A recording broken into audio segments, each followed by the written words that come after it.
On today's show, as we mentioned yesterday, the Cavs have 13 guys on the roster. Who should be number 14? What should that spot look like for the Cavs? We'll talk about all that and so much more on today's edition of Locked On Cavs.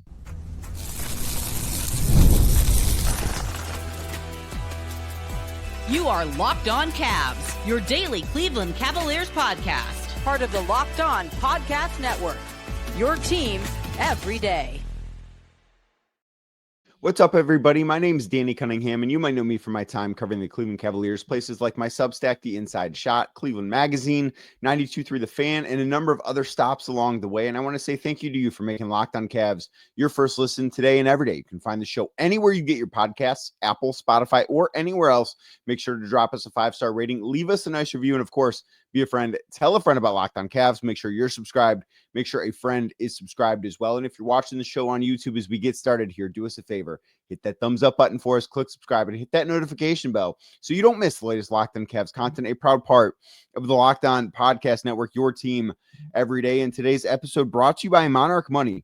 Take control of your finances with Monarch Money. Use code LOCKEDONNBA, that is LOCKEDON NBA at monarchmoney.com for 50% off your first year. The Cleveland Cavaliers, as we mentioned yesterday, have 13 guys on standard contracts. As of right now, they will, before training camp gets here, they will sign at least one more player. I can promise you that because NBA rules say that you do have to have 14 guys on standard contracts. You can have 13 guys for, I believe it is up to 6 weeks during the season, but for no more than 2 weeks at a time. It might be 4 weeks. I'm not entirely sure of that rule, but the Cavaliers will have to sign somebody else. So what should that final roster spot? Because, of course, they can have 15. But if you look into the history of the way Kobe Altman and this front office have built the roster for the Cavaliers, they like to maintain that flexibility at the end of the roster where they could make a trade where they send one person away and get 2 players back. And if you have 15 players in the roster, that becomes a very difficult thing to do. And also there are, of course, luxury tax ramifications that do come into play when you have a 15th guy when you are as expensive as the Cavs currently are. So when we talk about the 14th roster spot, for all intents and purposes, we are talking about the final roster spot that the Cleveland Cavaliers have available. And there are a couple of different directions that the Cavs could go. And we will get to a number of different names that I think the Cavs should have interest in. And I've not heard anything specific about what their plans are as far as this go as of right now, but do have, of course, takes on what things could potentially look like. And I do think as we look at this roster spot, I think it should be sort of a mix of a guy that can play, but you're also not expecting to play 82 games. You're not expecting whoever is left. And, as I mentioned, we'll go through some of the names, but none of these names that are among the best available free agents for the Cavs are guys that the Cavaliers look at and say, yeah, that guy should be in our postseason rotation. The Cavaliers are who the Cavaliers are going to be. Whomever they sign with this final roster spot, again, final roster spot, whoever they sign there is not going to, at least the way I see it, is not going to change what this season is for the Cavs. Now, that doesn't mean this roster spot is worthless, but the Cavs are either going to win the title or they're not going to win the title this year. And I don't think whoever they sign to their final roster spot is somebody that's going to really impact whether or not they win or don't win, right? Like if let's just say, because we will talk about him, let's just say Kevin Love secures a buyout from the Utah Jazz and he wants to play his final season, potentially, I don't know, but wants to play his final season in Cleveland where he spent most of his career, and one day will have his number retired. And, that is the jersey that everyone's going to think of Kevin Love in.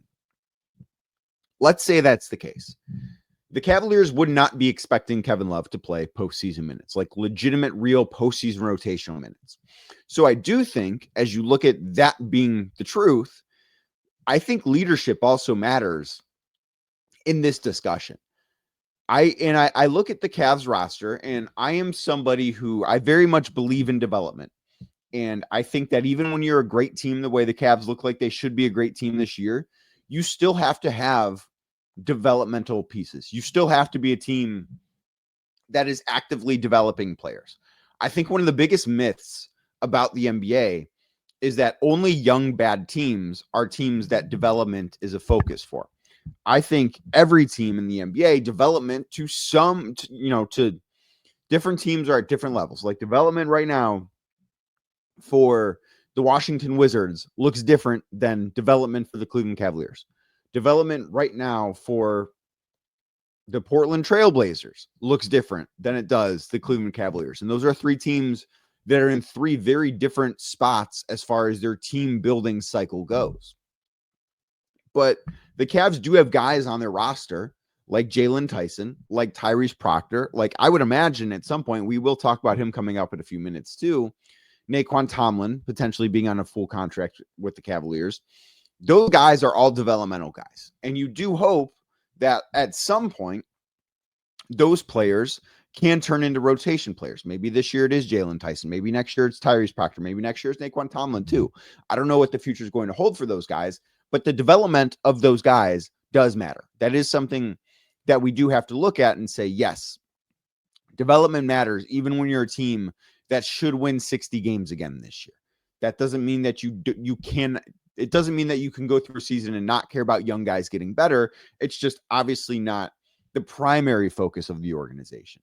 But the Cavs we'll call it 2.5 roster spots right now allocated to that. And maybe Luke Travers shows enough to where he is certainly part of that conversation too. I've not seen enough from Luke to say that as of right now. And Craig Porter Jr. probably qualifies here as well as another guy that is in that category. So let's say that you've got 3.5 roster spots tied up for that.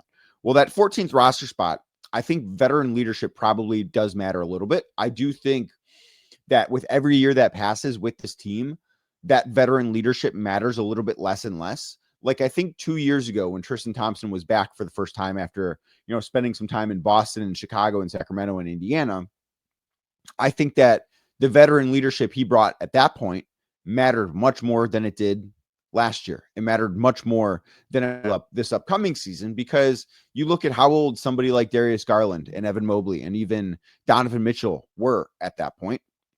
It's not to say those guys weren't leaders, but I think that they've grown as leaders since then. And Tristan Thompson's leadership certainly mattered 2 years ago. Even when he wasn't around the team because of a suspension, you could feel, I think, that one, he was actually a solid piece for the Cavs 2 years back. But I also think that you can look at this and say, okay, well, the veteran leadership that he provides maybe doesn't show up in the box score, but I do think it mattered in that locker room. I think it mattered in that locker room last year, although probably not quite as much as it did the year before. So I look at this and say, okay, well, Donovan Mitchell is certainly the leader of this team. Evan Mobley is another year older and now has the on-court accomplishments, being an all-NBA player, being defensive player of the year, really rising near a superstar level type of player. He has, I think, a little bit more leadership responsibility now than he has before. Now we will see how he takes that on, but I think that is something that matters more now than it did a couple of years ago. Darius Garland, I think, has grown as a leader in the last 2 years. So I don't know that the leadership stuff matters quite as much as it did a few years ago when the Cavs were decidedly a younger team than they are right now. But that doesn't mean it doesn't matter at all, because I do still think that having that veteran leader is something that can be a good thing. I just don't know that it is as impactful as it once was. Now, I also do think that having somebody with this roster spot that can play at least a little bit, right? Like Tristan Thompson, I think can play a little bit, but if he's in there in a playoff game, things have probably either gone really great or really poorly for the Cavaliers. Kevin Love, probably in that same area, although he has a shooting ability that Tristan Thompson obviously doesn't have.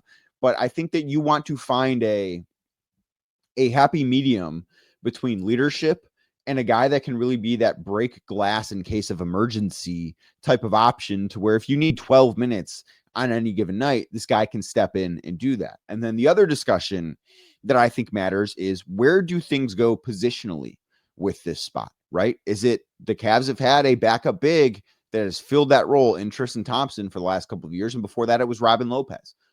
Really, and now, and that was a little bit different because those guys essentially were the third big for the Cavs. And now they have Larry Nance Jr. in that role, who is certainly a better basketball player than any of the names that I'm going to get to in the second segment that could potentially fill this role for the Cavs. So the Cavs roster is constructed a little bit differently. And I do think that they have fewer holes in the roster right now because they have so many guys that are two-way players in a way that they haven't had before. They've had guys that are primarily offensive players like Ty Jerome, primarily defensive players like Isaac Okoro.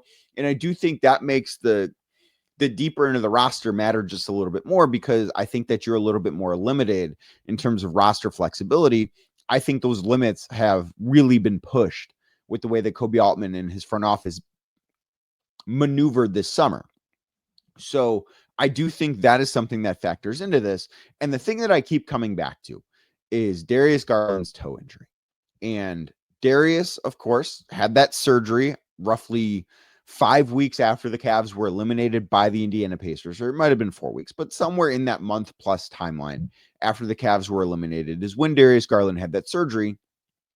And the timeline the team gave was 4 to 5 months he would be out. Well, 4 months takes you into training camp. 5 months took you 3 weeks into the regular season. So that tells me Darius Garland not going to be there at the start of the season. I don't know if he will or not. I don't know how his recovery is going. I've not talked to Darius. But I do know that when you have that type of timeline and the goals and expectations that the Cavs have, erring on the side of caution with him probably is the right move for the Cavs.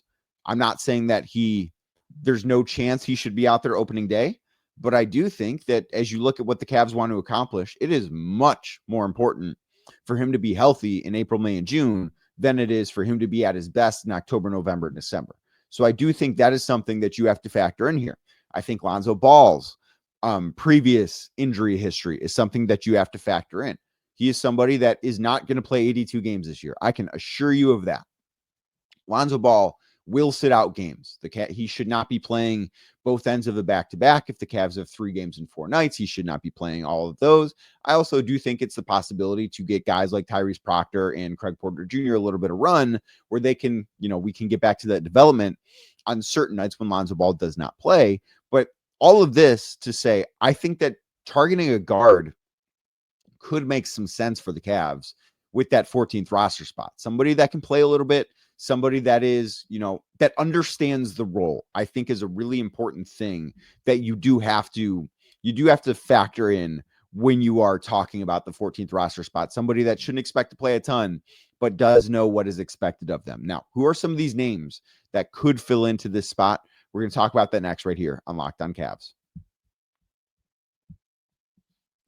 Today's show brought to you by 5 Hour Energy. It's time to fuel up and turn it up with the 5 Hour Energy Transfusion. It brings the bold grape, ginger, and lime flavor of your favorite golf drink, minus the alcohol, into a quick, energizing shot. Whether you're sinking birdies like I aim to later this week when I play, or just making memories with friends, this one's a hole-in-one. I really want one of those for your energy game. Let's be honest, some days on the course or even off of the course, you really need that extra boost to stay sharp and energized. I played golf on Sunday, and I had a wedding Saturday night, a family wedding, and that means I was up relatively late, maybe wasn't feeling my best on Sunday, and I get on the golf course, and my first tee shot's fine. I end up making a bogey on the first hole. I had to punch out. It's a par 5, just didn't go the way in my head, or didn't go the way in real life that it went in my head.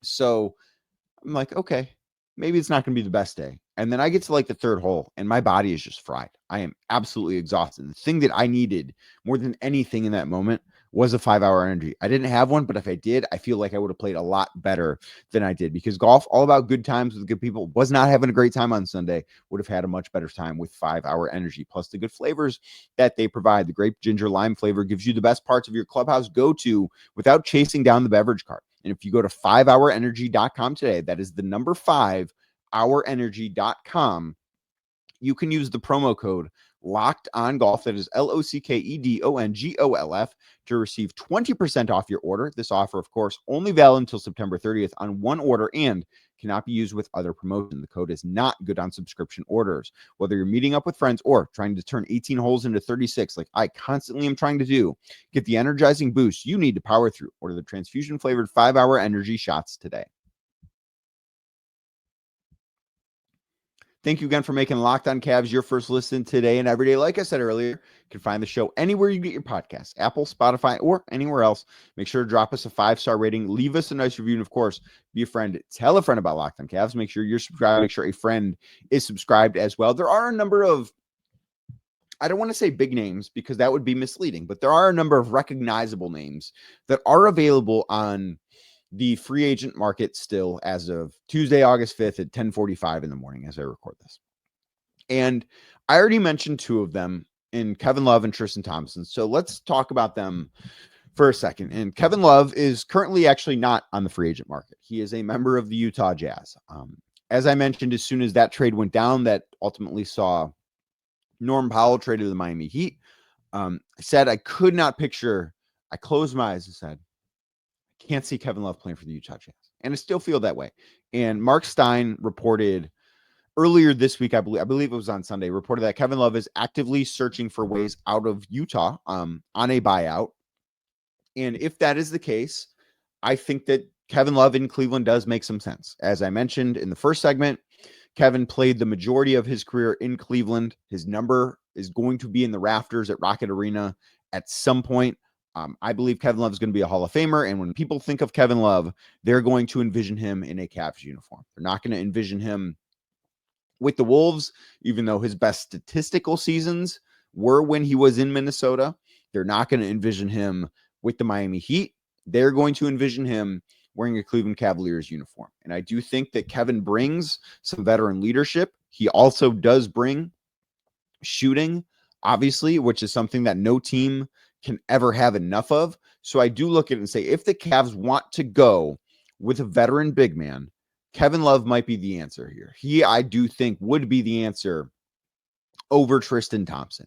Now, Tristan provides things that Kevin doesn't, and Tristan, of course, has been part of this locker room, but Kevin Love has also played with a number of different guys in this locker room too. It's not as if he has been somebody that doesn't know everybody. I mean, he has played with Jared Allen. He's played with Evan Mobley, Darius Garland, Donovan Mitchell.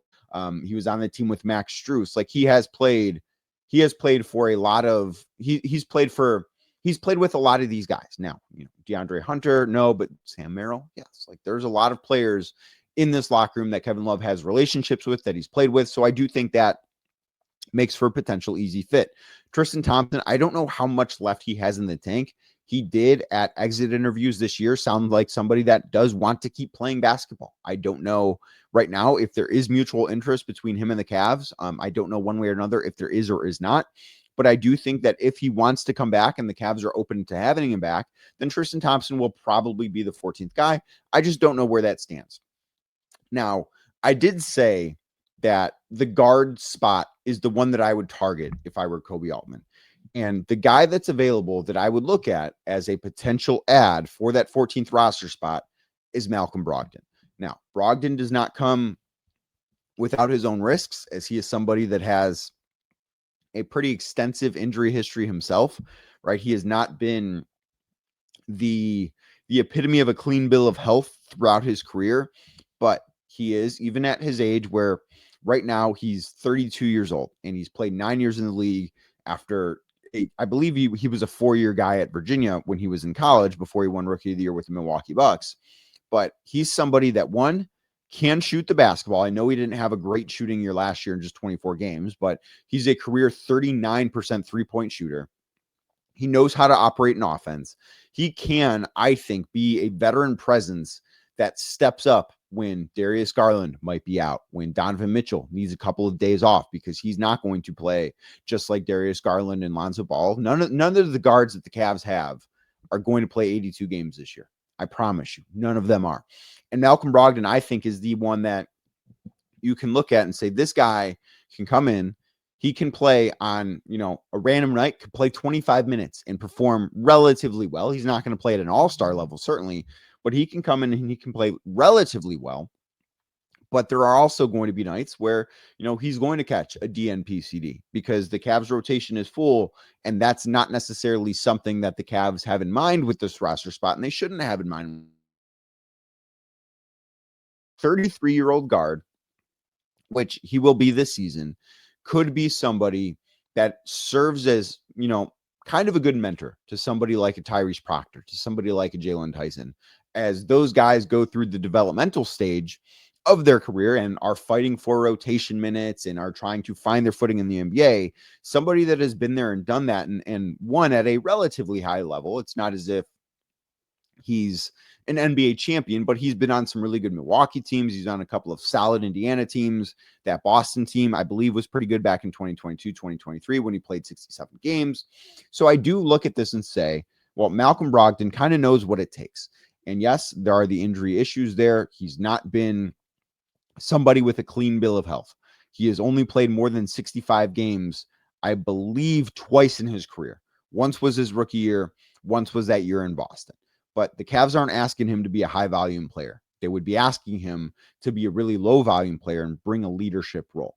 I don't know if that's what he's looking for, but when you're still on the free agent market, August 5th, August 6th, at this time of year, I don't know what other options you have. So I don't know what life's going to look like there, but I do look at that type of player and think that could be somebody that makes a lot of sense for the Cavs. Now, some other free agent names available, Chris Boucher, he's fine. I don't know if that's what the Cavs should be looking for. Al Horford still is a free agent, but all indications are he is going to go to the Golden State Warriors once they have the Jonathan Kuminga situation figured out. But I would like if Al Horford wanted to come to Cleveland on the minimum, that would be the absolute perfect pickup. But I don't see that being the case. Precious Achiuwa is another one that maybe could make some sense. He's certainly on the younger side, not providing that veteran leadership, but as a big that could potentially play, only going to be 26 years old. Like maybe Precious Achiuwa makes some sense. Russell Westbrook is available. I think that would not be a great idea for the Cavs. DeAndre Jordan is available. I would imagine that if he wants to go back to Denver, he will be able to go back to Denver. Seth Curry, another one that I'm just not sure makes any sense. Patty Mills, somebody that maybe could provide a bit of veteran leadership, but he's going to be 37. I don't think he can play anymore. DeLon Wright, maybe. Cam Payne's a free agent still. As you keep going down this list, it's pretty clear that a lot of these guys are free agents still because, well, they don't have anything left. And that's why I think that the pool that the Cavs should be looking at should be relatively small. And if they can't find somebody, and I know I talked about this in the first segment, but if they can't find somebody that really does fit the bill as a veteran leader, maybe going with the developmental route is something that does make sense. Maybe it does. I'm not there right now, but maybe it is something that makes sense for the Cleveland Cavaliers. Well, if they do go the developmental route, who should they be targeting? And could Nae'Qwan Tomlin factor in? We'll talk about that next right here on Locked On Cavs.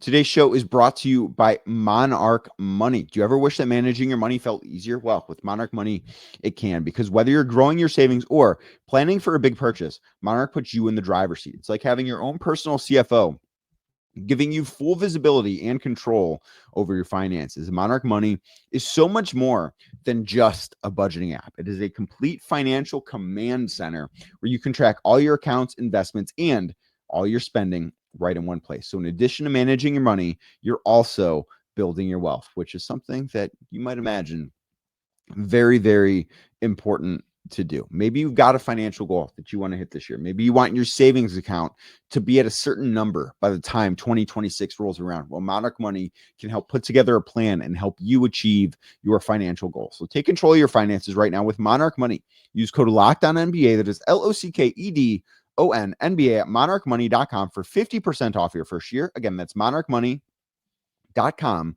code LOCKEDONNBA for half off your first year. Thank you again for making Locked On Cavs your first listen today and every day. Like I said earlier, you can find the show anywhere you get your podcasts, Apple, Spotify, or anywhere else. Make sure to drop us a 5-star rating, leave us a nice review, and of course, be a friend. Tell a friend about Locked On Cavs. Make sure you're subscribed. Make sure a friend is subscribed as well. And if you're watching the show on YouTube, hit that thumbs up button for us too.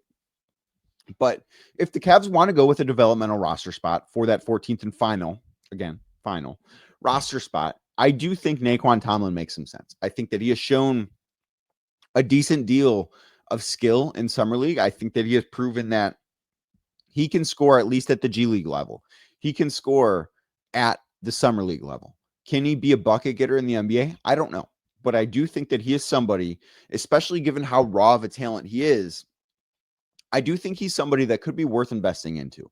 Now, my take on Nae'Qwan Tomlin is I think a year from now, we will be having a conversation about whether or not he can play real rotation minutes for the Cleveland Cavaliers. I don't know if he will be able to. I don't know if he won't be able to. I don't know what the future looks like for him. But I do think he is a lottery ticket that is worth buying.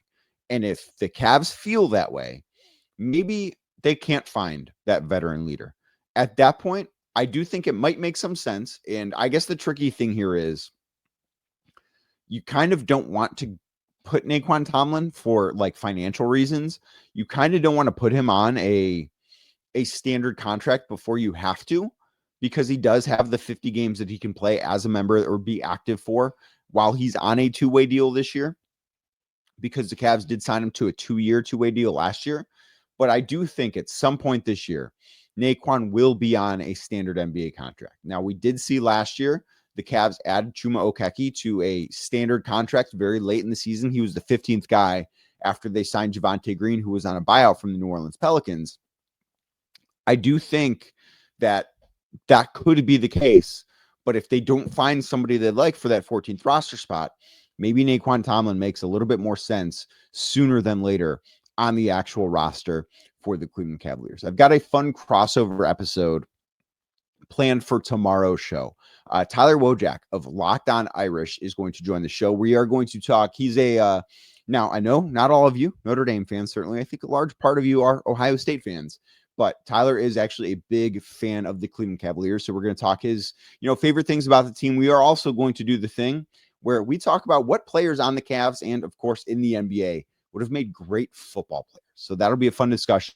Make sure you keep it locked right here at Locked On Cavs. You can find the show anywhere you get your podcasts, Apple, Spotify, or anywhere else. Make sure to drop us a 5-star rating. Leave us a nice review. And, of course, be a friend. Tell a friend about Locked On Cavs. Make sure you're subscribed. Make sure a friend is subscribed as well. And if you're watching on YouTube as we get out of here, do us a favor. Hit that thumbs up button for us. Click subscribe and hit that notification bell so you don't miss the latest Locked On Cavs content. I'll be back tomorrow talking more about the Cleveland Cavaliers.